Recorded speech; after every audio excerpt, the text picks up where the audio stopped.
आपको पता है आप अभी भी साइंस के बीच बैठे हैं। नमस्कार। कभी फ्रिज में रखे दूध के पैकेट को देखा है जिस पर लिखा होता है शुद्ध और सोचा है कि इसका असली मतलब क्या है?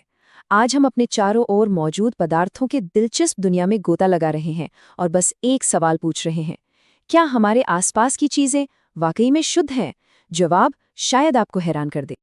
तो चलिए सबसे पहले इसी शुद्ध शब्द की गुत्थी सुलझाते हैं, खासकर तब जब हम इसे अपनी रोजमर्रा की जिंदगी में देखते हैं। हम सब ने इसे देखा है। दूध, घी या नमक के पैकेट पे बड़े बड़े अक्षरों में लिखा होता है शुद्ध, और पहली नज़र में हम यही सोचते हैं कि भाई इसमें कोई मिलावट नहीं है ना, कि ये मिलावट से मुक्त है। लेकिन क्या होगा अगर मैं कहूँ कि विज्ञान की दुनिया में इसकी कहानी कुछ और ही है? और बस यहीं पर हमारी रोजमर्रा की भाषा और विज्ञान की भाषा का रास्ता अलग हो जाता है। हमारे लिए शुद्ध का मतलब है कोई मिलावट नहीं, लेकिन एक वैज्ञानिक के लिए शुद्ध का मतलब है कि उस पदार्थ का हर एक कण केमिकली बिल्कुल एक जैसा हो। तो चलिए उसी शुद्ध दूध का उदाहरण लेते हैं। वैज्ञानिक नजरिए से देखें तो अरे वो तो शुद्ध से मीलों दूर है। वो पानी, फैट, प्रोटीन और न जाने कितनी चीजों का एक कॉम्प्लेक्स मिक्सचर है। ये है नजरिए का फर्क। आम भाषा और विज्ञान के बीच का ये जो फर्क है ना, यही असली चाबी है। और इसी वजह से वैज्ञानिक सभी पदार्थों को साफ साफ दो मुख्य श्रेणियों में बांट पाते हैं, शुद्ध पदार्थ और मिश्रण। तो पहले आते हैं शुद्ध पदार्थ। इनको आप रासायनिक दुनिया के परफेक्शनिस्ट समझ सकते हैं। इनमें मौजूद हर चीज बिल्कुल एक ही तरह के कणों से बनी होती है। जैसे नमक का एक दाना एक शुद्ध पदार्थ है, क्योंकि ये सिर्फ सोडियम क्लोराइड के अणुओं से बना है, बार बार लगातार। यही बात एक चम्मच चीनी के लिए भी सच है। और फिर आते हैं मिश्रण, जहां दो या दो से ज्यादा शुद्ध पदार्थ एक साथ आ जाते हैं। और मजे की बात तो ये है कि हमारे आसपास की लगभग हर चीज जिसे हम देखते या छूते हैं वो एक मिश्रण ही है। हवा जिसमें हम सांस लेते हैं, हमारे पैरों के नीचे की मिट्टी, यहाँ तक कि एक कप चाय, ये सभी मिश्रण हैं। ये दुनिया सच में मिश्रणों की ही दुनिया है। लेकिन सारे मिश्रण एक जैसे नहीं होते। इस आधार पर कि उनके घटक कितनी अच्छी तरह से मिले हुए हैं, हम उन्हें आगे और भी प्रकारों में बांट सकते हैं।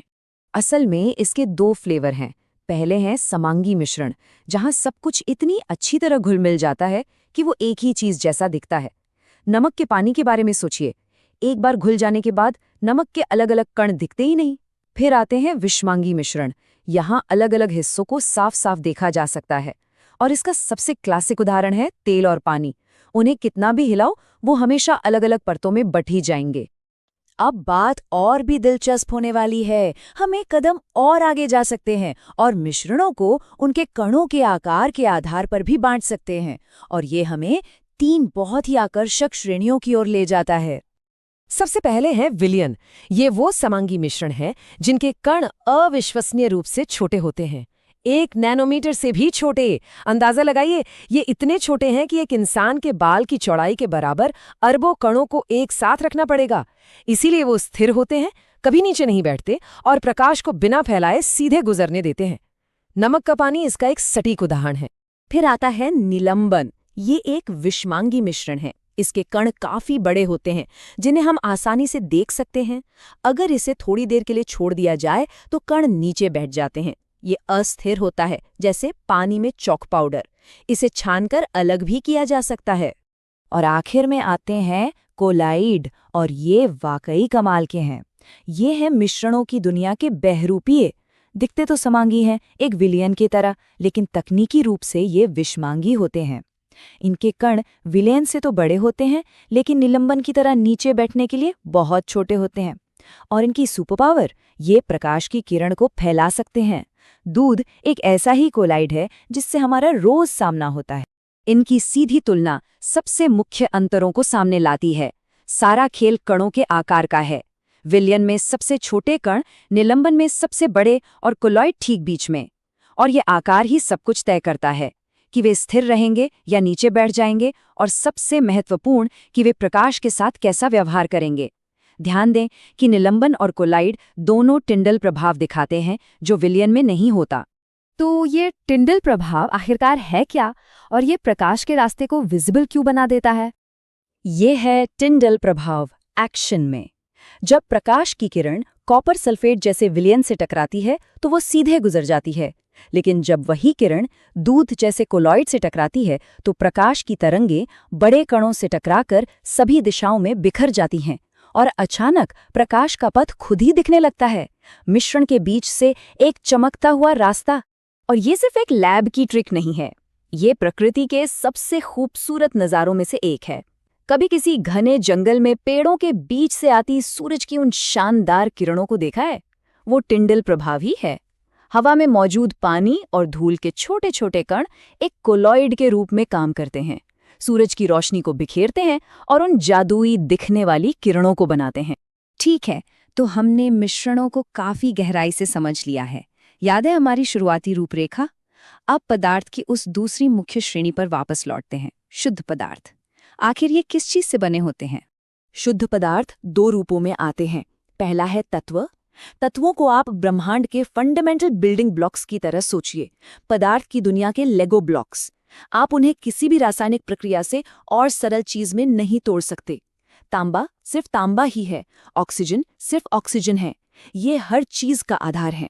शुद्ध पदार्थ का दूसरा रूप है यौगिक, और यहाँ होता है रासायनिक जादू।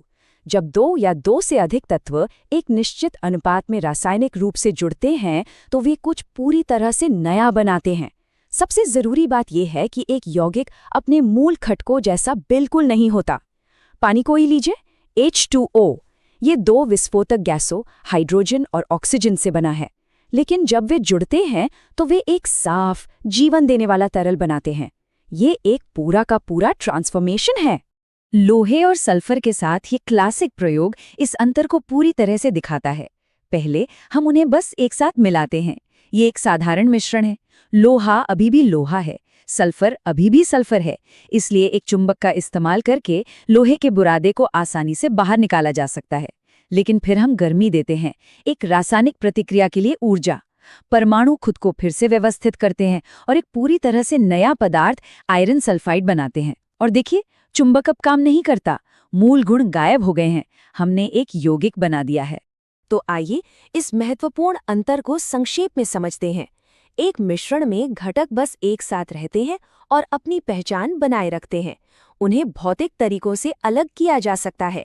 एक यौगिक में घटक रासायनिक रूप से बंधे होते हैं, अपने मूल गुणों को खो देते हैं और कुछ पूरी तरह से नया बनाते हैं, जिसे केवल एक और रासायनिक प्रतिक्रिया से ही अलग किया जा सकता है। ठीक है, तो अब इन सभी अवधारणाओं को एक साथ रखकर पदार्थ के वर्गीकरण की पूरी तस्वीर देखते हैं। और ये रहा सब कुछ एक साथ। पदार्थ का ये नक्शा दिखाता है कि हमने जिन चीजों पर चर्चा की है वे सब कैसे एक साथ फिट होती हैं। हम पदार्थ से शुरू करते हैं और शुद्ध पदार्थों और मिश्रणों में बट जाते हैं, फिर आगे तत्व, यौगिक और सभी विभिन्न प्रकार के मिश्रणों में। ये सिर्फ एक चार्ट से कहीं ज्यादा है, ये दुनिया को एक ज्यादा मौलिक वैज्ञानिक स्तर पर देखने का एक लेंस है। तो इस नए ज्ञान के साथ चलिए वहीं वापस चलते हैं जहां से हमने शुरू किया था, अपनी रसोई में। चारों ओर देखिए, नमक की डिब्बी में एक यौगिक है, चीनी का शरबत एक विलयन यानी एक प्रकार का मिश्रण है, एल्यूमिनियम फॉयल एक शुद्ध तत्व है। अचानक वहां सिर्फ खाने की चीजें नहीं बल्कि तत्वों, यौगिकों और मिश्रणों की दुनिया दिखने लगती है। विज्ञान सच में हर जगह है, बस ये जानना है कि देखना कैसे है। अगर आपको ये वीडियो पसंद आया हो तो लाइक करें, सेव करना ना भूलें और ऐसे ही और वीडियो के लिए चैनल को सब्सक्राइब करें। मिलते हैं नेक्स्ट वीडियो में।